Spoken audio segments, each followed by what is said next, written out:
When we're grieving a profound loss, we often say we're heartbroken, but it might be more accurate to call it brain broken, given the role the brain plays in grief.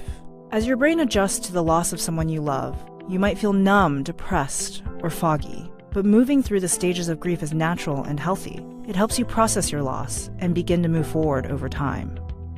This is Your Brain On, where we explore how the world affects our brains and ourselves.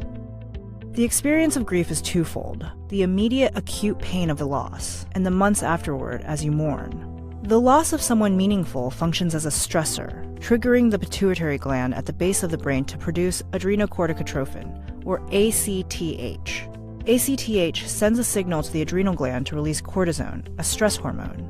Unlike, say, a temporary threat, grief is an intense, persistent stressor, so your body remains flooded with cortisone. That can cause your immune system to falter, making you feel run down. This is likely why some bereaved spouses fall ill soon after their partner dies.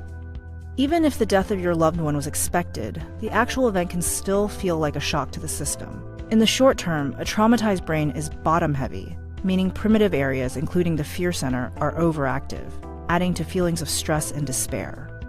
Meanwhile, higher cortical areas of the brain are underactive, like the anterior cingulate cortex, which helps regulate emotion. You may find it difficult to let go of minor annoyances or experience symptoms like increased heart rate for several minutes after you're startled.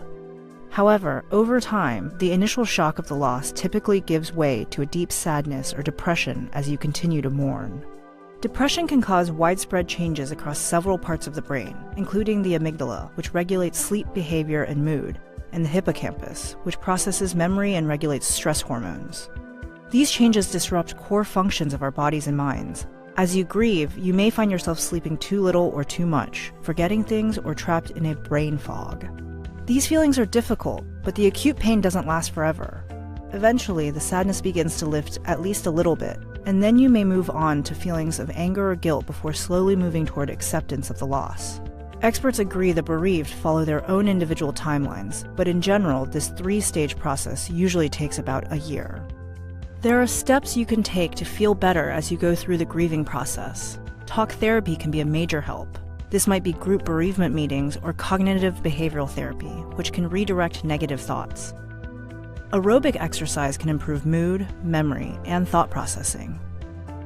Talking with friends about the person you lost can be a great comfort too. Studies show long-term grief actually activates neurons in the reward centers of the brain. And recalling the time spent with those who have died reminds us that the memories still live on.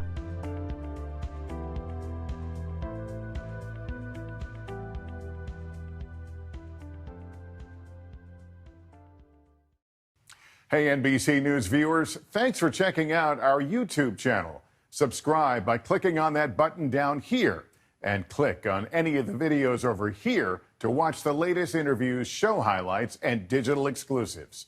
Thanks for watching.